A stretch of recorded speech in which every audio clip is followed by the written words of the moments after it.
Welcome back to our channel where we provide updates and undisclosed narratives on Catherine, Princess of Wales, and her royal family. We provide you with the exciting news, Camilla and Harry in tear as William's long game rebuilding the royal workforce. While Prince Harry was in the UK to mark the anniversary of Queen Elizabeth's death and the Duchess of Kent's unexpected death, Prince William took a very smart decision to send a strong message to Harry and Queen Camilla about their sad plans for their children. The strategic rise of the Edinburgh children and Prince William's vision for the future is the name of this action.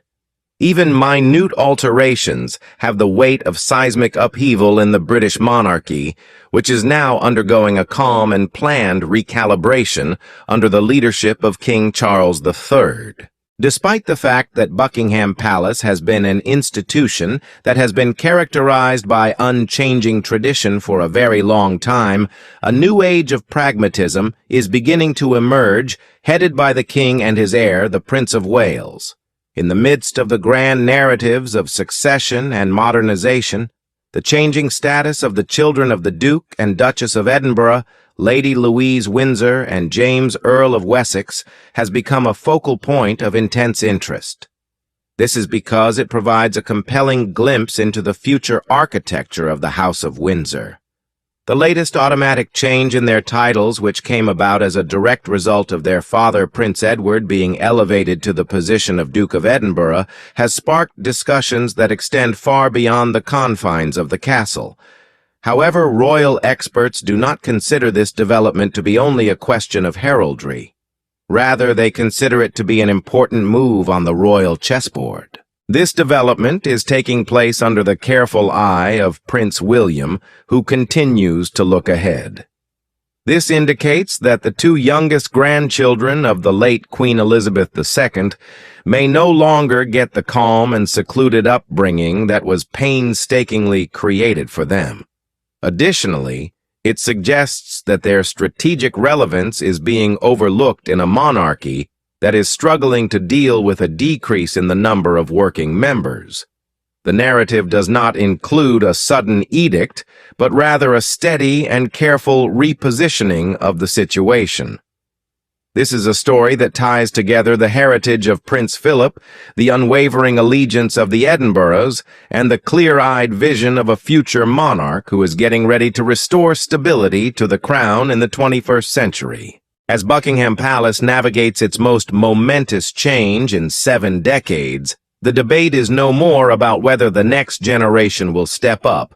Rather, the discussion centers on who will be called upon to serve and how the children of Wessex, who are known for their reserved nature, are being prepared for a fate that they were brought up to shun. A precedent for privacy is established by the Edinburgh Compromise. At the time, Prince Edward and Sophie Rhys-Jones made a choice that was unique for the child of a monarch. This decision was taken when Prince Edward married Sophie Rhys-Jones in 1999. Their announcement that their future children would not use the style of His or Her Royal Highness, nor would they use the titles of Prince and Princess to which they were entitled, was made with the full permission of Queen Elizabeth II. Instead, they would be dressed as if they were the children of an earl, a decision that showed a strong wish to protect them from the unrelenting demands and attention that had characterized the lives of their royal relatives. It is because of the letters patent that King George V released in 1917 that all offspring of a royal are automatically granted the title of prince or princess, as well as the style of Royal Highness. This entitlement is a result of the fact that the letters patent was issued. As a result of this decision, Lady Louise might have been called Her Royal Highness Princess Louise of Wessex when she was born in the year 2003. In the same vein, her brother James, who was born in 2007, was eligible to be His Royal Highness Prince James of Wessex throughout his lifetime. Despite this, Edward and Sophie decided to go in a different direction. The choice that they made was a clear statement about the sort of life that they envisioned for their family, a life that was rooted in a sense of normality, away from the gilded cage of a senior royal position. They were of the opinion that the weight of a princely title would be an exceptional burden which would restrict their children's ability to pursue their own vocations, make their own connections, and experience life outside of the confines of the institution. Over the course of many years, this Wessex compromise was praised as a refreshingly contemporary and down-to-earth approach to the process of rearing royal children. By attending conventional schools, making only infrequent public appearances at big family occasions, and being mostly shielded from the paparazzi lens that had so intrusively filmed the childhoods of Princes William and Harry, Lady Louise and James were able to avoid the paparazzi lens. In spite of the fact that they were present and recognized they were basically private persons. They offered a new paradigm for the perimeter of the monarchy. Their upbringing in the expansive and secluded grounds of Bagshot Park in Surrey was purposefully low-key. It was punctuated by family vacations at Balmoral and a shared passion for outdoor pursuits, most notably carriage driving, which resulted in the formation of a profound and enduring bond between Lady Louise and her grandfather, Prince Philip. In the eyes of many onlookers, the Wessex children exemplified the concept of a monarchy that was capable of adjusting to changing circumstances, so enabling its members to avoid the limelight and lead more normal lives. That tranquil chapter, on the other hand, is getting closer and closer to its conclusion. The Dukedom of Edinburgh, a rebirth of a legacy and the complete transformation of titles. The title of Duke of Edinburgh is one of the most evocative titles in contemporary royal history. It is intrinsically tied with the powerful image of Prince Philip. Over the course of more than 7 decades, he was responsible for defining the role of consort, thereby transforming the title into a symbol of unwavering duty modernization and unwavering support for Queen Elizabeth II. His sharp intellect, sardonic humor, and tireless patronage of hundreds of organizations made the dukedom synonymous with a lifetime of service. Following the passing of Prince Philip in April 2021, the title was combined with the crown, which was maintained by the Prince of Wales at the time. For a considerable amount of time, Queen Elizabeth and Prince Philip had voiced their desire that their youngest son, Edward, would one day inherit the title that his father had first bestowed upon him. Both Edward and Sophie had built a reputation for thoroughness and prudence over the course of many decades, and they had been remarkably clear of the scandals that had afflicted other members of the family. This was an acknowledgement of the decades of labor that they had done, which was sometimes unglamorous and faithful. The Dukedom of Edinburgh was officially bestowed on Prince Edward, the youngest brother of King Charles III, on the occasion of his 59th birthday in March 2023. This was the fulfillment of the dream of Prince Edward's parents. Not only was this an act of personal honor, but it was also an elevation in terms of positioning. Within a single second, Prince Edward and Duchess Sophie were catapulted to the absolute top of the royal family hierarchy. Their positions expanded to reflect the king's faith in them as an essential component of his rule. A ripple effect was immediately and automatically triggered for their progeny as a result of this elevation. James, who had previously been known as Viscount Severn, ultimately became known as James, Earl of Wessex, after inheriting the most senior subsidiary title from his father. This was not a new title that had been bestowed by the king or Prince William. Rather, it was a natural and legally mandated result of the peerage system. Despite the fact that Lady Louise's title did not change, her position was implicitly upgraded. Since she is the daughter of a duke, she now enjoys a higher level in the formal line of precedence. Even if Prince William did not approve this move in the traditional sense, the fact that he is the Prince of Wales and may one day become king ensures that his implied endorsement carries a great deal of weight. This change did not take place in a vacuum because of his strong connection with his uncle and aunt, as well as his thorough awareness of the institutional requirements of the monarchy. It fits in well with his own developing idea for a monarchy that not only has to be efficient, but also able to resist disruption.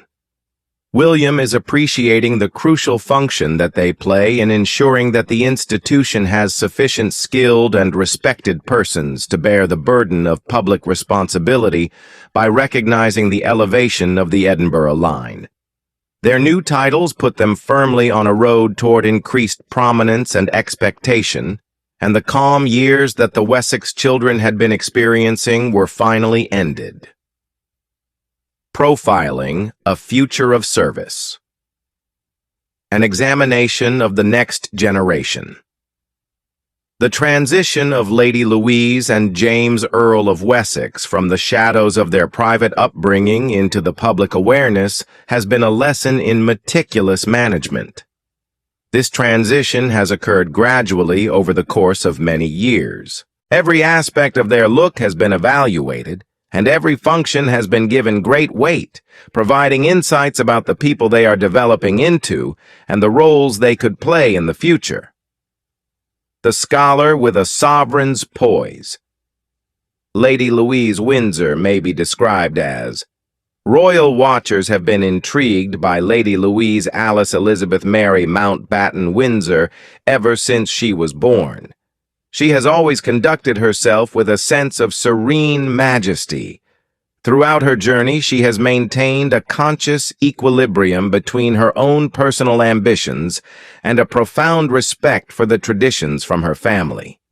Her decision to pursue a degree in English at the University of St. Andrews in Scotland was perhaps the most illuminating of all her choices. Almost immediately, comparisons were drawn between the choices and her cousin Prince William, who had his own undergraduate years at St. Andrews, which led to his meeting Catherine Middleton. Although Louise has been purposefully shielded from the limelight by the media, the fact that she is now attending the venerable institution serves to further establish a relationship to the monarchy's primary line. Outside of the realm of academics, the only significant public connection she has is to the legacy of her grandpa. It was more than just a pastime for them to have a love for carriage driving. It was a profound and emotional connection between them. Louise was directly trained by Prince Philip, who took up the sport in his latter years. Since then, Louise has developed into a talented and competitive driver in her own right. She makes regular appearances at the Royal Windsor Horse Show, where she boldly holds the reins of a carriage that was originally driven by Philip.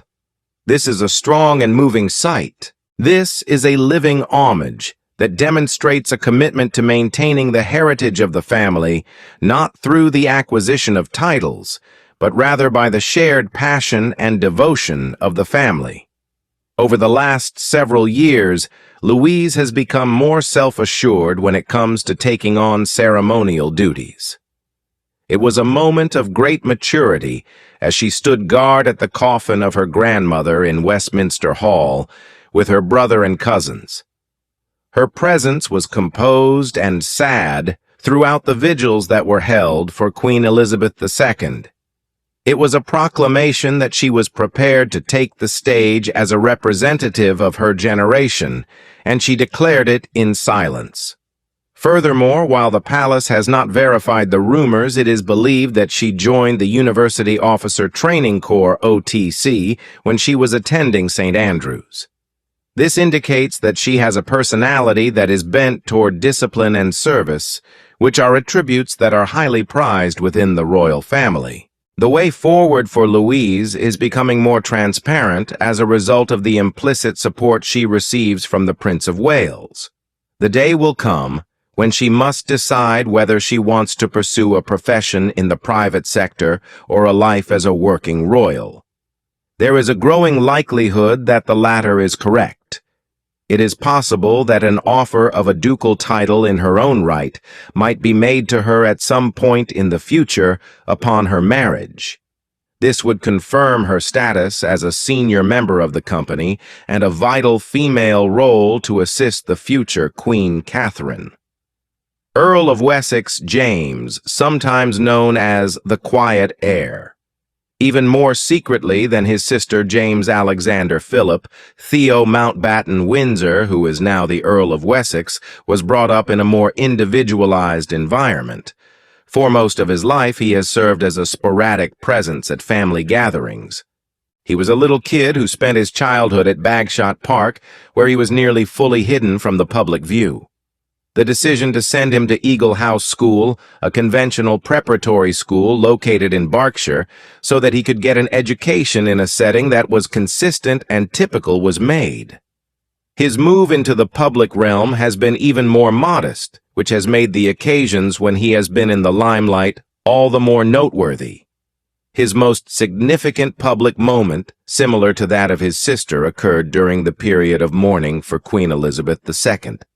While standing vigil at the coffin of his grandmother, the little boy, who was only 14 years old at the time, demonstrated a level of serenity that belied his years.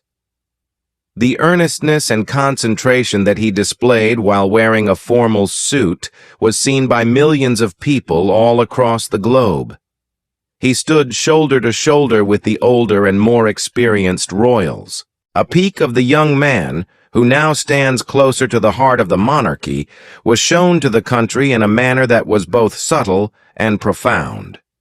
The new title he has been given, Earl of Wessex, is not only a sign of respect.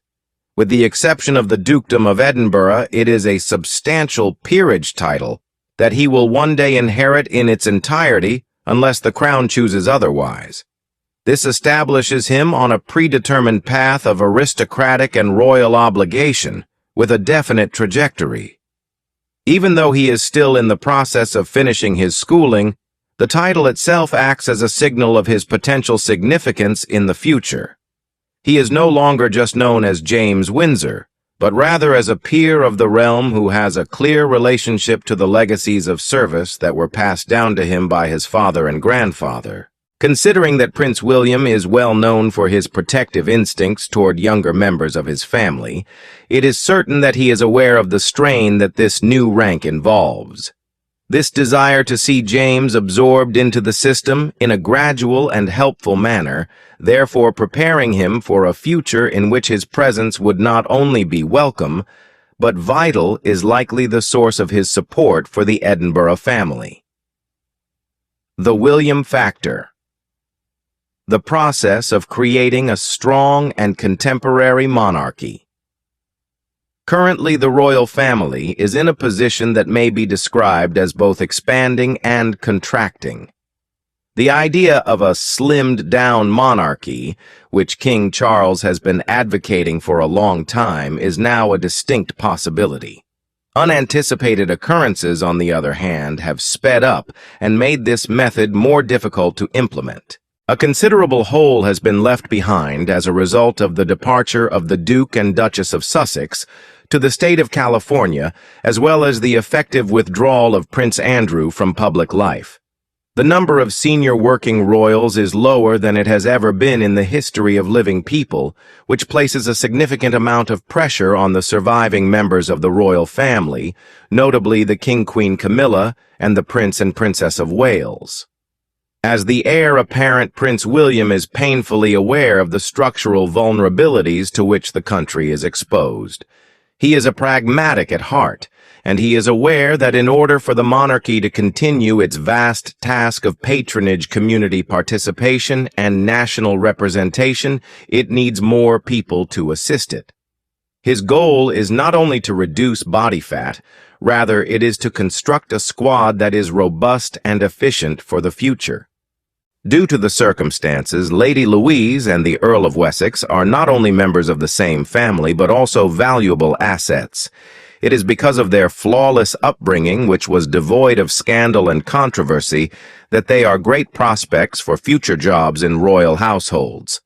As a safe pair of hands, who acquired the profound confidence and devotion of the late Queen, their mother, the Duchess of Edinburgh, is generally considered as one of the greatest success stories in the history of the monarchy. She is also a major confidant of the new king and queen. Her children get the same reputation for steadiness and unassuming commitment that she has earned. The connection that William has with his aunt and uncle is one that is characterized by real affection and respect. By demonstrating his support for their increased position, and therefore that of their offspring, he is demonstrating his intention to strategically include them. Through his actions, he is sending a message that the future of the firm will not be exclusively dependent on the shoulders of his own children, Prince George, Princess Charlotte, and Prince Louis, who need the opportunity to mature and develop their own identities. Instead, he envisions a future in which his dependable cousins will be able to work together to accomplish the task at hand. William will have the ability to legally give Lady Louise and James the opportunity to assume their HRH and Prince-Princess titles and become full-time working royals after he ascends to the throne. This will be possible because William will have the right to do so. This would be the highest level of approval, a formal invitation to take on the duties that their birthright had given them, but that their parents declined to fulfill. Royal specialists consider this proposed move to be a brilliant example of long-term planning. It would ensure that the monarchy has the people necessary to continue to be visible, relevant, and engaged throughout the United Kingdom and the Commonwealth for many decades to come. Beyond the realm of titles and estates, the inheritance of duty. The transition that took place after the death of Queen Elizabeth II was not limited to titles alone. It also included the transfer of actual assets and symbolic legacies. The large Duchy of Cornwall, which was formed in the 14th century with the purpose of providing income for the heir, was transferred to Prince William in a manner that was both direct and automatic. This move was more than just a financial windfall. It was the adoption of a profound duty. It brought him to the position of being one of the wealthiest landowners in England and entrusted him with the obligation of managing a portfolio that is profoundly ingrained in the fabric of the country. In a similar fashion, King Charles inherited the private estate of the sovereign, which is known as the Duchy of Lancaster, in addition to the private royal palaces of Sandringham and Balmoral. Not only are these inheritances about property, but they are also about continuity, which helps to establish the monarchy as a result of its roots in history, territory, and custom. Within the context of this great system, the titles of Lady Louise and James constitute their very own sort of inheritance within the context of this vast scheme. Her actual legacy is obvious in the character of her grandchildren, despite the fact that the personal will of the late queen has been kept secret, a custom that has been preserved for more than a century in order to protect the privacy of the deceased and to avoid family conflicts. The intimacy that she had with the Edinburgh family, especially in her latter years, gave the impression that she had a significant personal stake in the future of the family. The elegance of Lady Louise and the calm serenity of James are in many respects a monument to the impact that their grandmother had on them. Due to the fact that their duties are always changing, the children of Edinburgh are closely connected to this complex system of responsibility. At this point, they are no longer on the margins. They are now attached to the system of duty that maintains the crown by virtue of their names' ranks and the expectations of the general public. The fact that Prince William has taken a strategic interest in their line is a strong indication that the House of Windsor is not increasing its size, but rather strengthening its capabilities. It is a realization that the durability of the monarchy will not rest on a single central branch in the years that are to come, but rather on the collective power of a family that is unified and ready to serve. The narrative of Lady Louise and James Earl of Wessex is a microcosm of the contemporary monarchy. It is a delicate waltz between tradition and change, privacy and responsibility and personal choice and dynastic need. Lady Louise and James were married for a long time. As they stand at this crossroads, their future courses, which will be led by the firm hand of their parents and the strategic vision of their cousin, who will one day become king, will play a significant role in defining the crown for a new generation. Thank you for watching the video. Please let us know your thoughts and goodbye for now.